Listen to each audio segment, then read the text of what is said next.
Support comes from the Missouri Forest Products Association. Missouri produces wood pallets, railroad ties, white oak barrels, hardwood floors, and more. Details on the variety of products made in the state are at choosewood.com.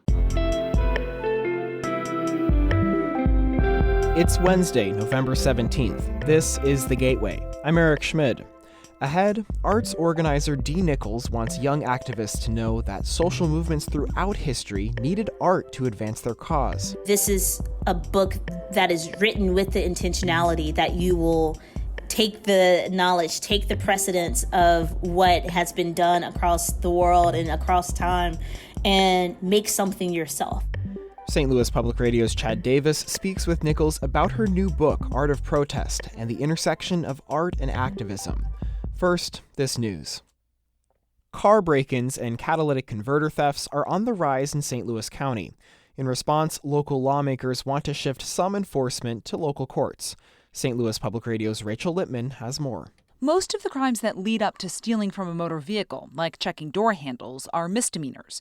But Republican Councilman Tim Fitch says more often than not, people don't get charged because the prosecutor is focusing on felonies. Fitch wants to make checking multiple door handles or car trunks an ordinance violation. That way, municipal courts can handle it. We just increased the number of judges, made them full-time. We've increased the number of county counselors to prosecute offenses like this. A separate piece of legislation would tighten requirements on scrapyards who accept catalytic converters. St. Louis County Police say thefts from cars and of catalytic converters are up in the first 10 months of 2021 compared to last year.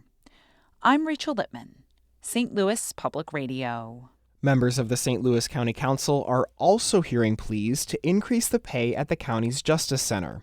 The council heard from Justice Services staff on Tuesday, who spoke of a deteriorating situation in the Clayton jail.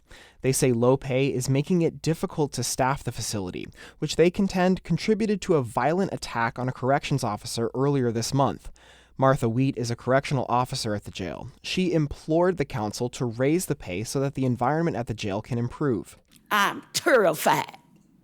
I am terrified to step in one of them pods because I don't know am I going to be able to come out of there and go back home to my family.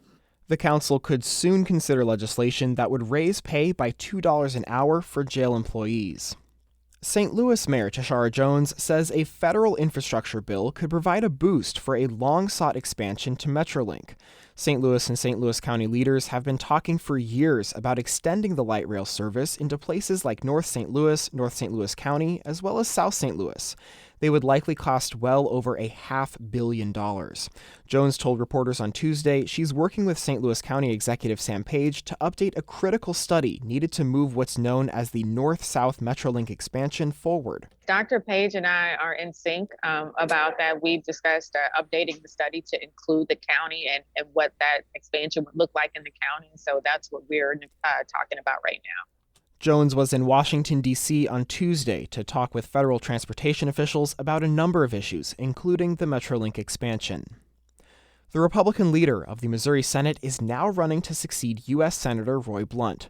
St. Louis Public Radio's Jason Rosenbaum has more on how Senate President Pro Temp Dave Schott's entry could impact the unpredictable contest. Schatz, a Franklin County Republican, made his Senate bid official on Tuesday with a web video emphasizing his track record in the Missouri Senate.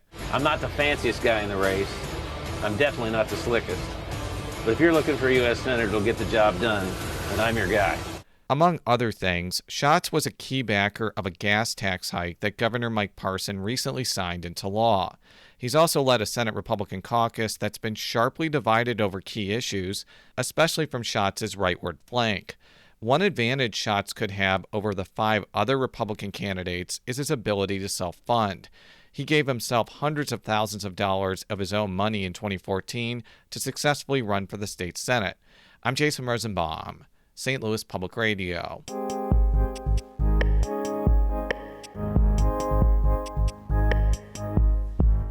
A former St. Louis-based arts organizer is now documenting how art is linked to social movements across history.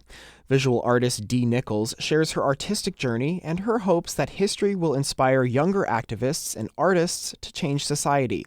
St. Louis Public Radio's Chad Davis spoke with Nichols about her new book, Art of Protest, and asked how she describes art activism.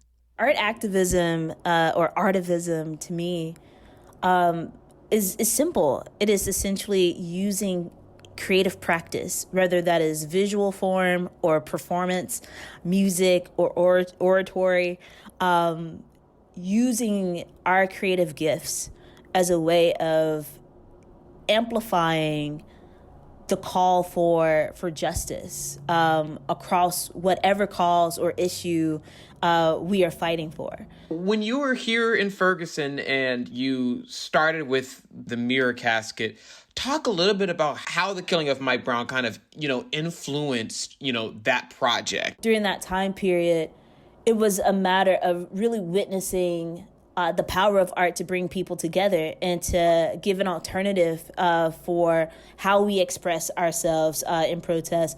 But I also started to see during that time period the influence and impact that art could have. How does one make good and effective protest art? And then how does the artist know when that work is effective? A lot of the things that get chronicled into mass stream memory are often those simple messages. I remember us going out to one of the malls and nearly getting arrested because people were shocked to see chalk outlines in that space. There were many visuals back then that the Artivist STL led that, they just stick. There's a sticky factor, I think, that comes into protest art when it's effective. With the book, I mean, there are just so many different chapters and so many different things where you're really giving people the tools of like how they can actually, create their own art. What do you want people who read the book to really take away from this? I don't want this book to be one that just sits on a shelf. I don't want people to just read through it and put it away. This is a book that is written with the intentionality that you will take the knowledge, take the precedence of what has been done across the world and across time and make something yourself. And so, yes, there are various prompts riddled throughout it in order to inspire you to get off of the page and go find your materials and make something yourself. And even at the end of the book, I mean, it's really dedicated to youth activists and what youth activists have done across the globe. So, why youth, why paying so much attention to the youth demographic when it comes to the, activism and art activism? One of the things that my editor asked me to think about while I was writing this book was, what is it that I wanted to know when I was a kid? Because I had that early exposure to social issues as well, especially racism and segregation. And it was this. I wanted someone to share their journey with me, tell me about people from worlds that I probably will never visit and how they have been brave enough to speak out, to create, and give me the tools, the steps to perhaps do something myself. That was St. Louis Public Radio's Chad Davis speaking with visual artist Dee Nichols. Our David Cazares edited that report. Shula Newman is the executive editor of St. Louis Public Radio, a listener-supported service of the University of Missouri-St. Louis. Music by Ryan McNeely of Adult Fur. I'm Eric Schmid, and this has been The Gateway. Support comes from the Missouri Forest Products Association, providing more than 41,000 jobs in the production of wood pallets, railroad ties, white oak barrels, hardwood floors, and more. Details at choosewood.com.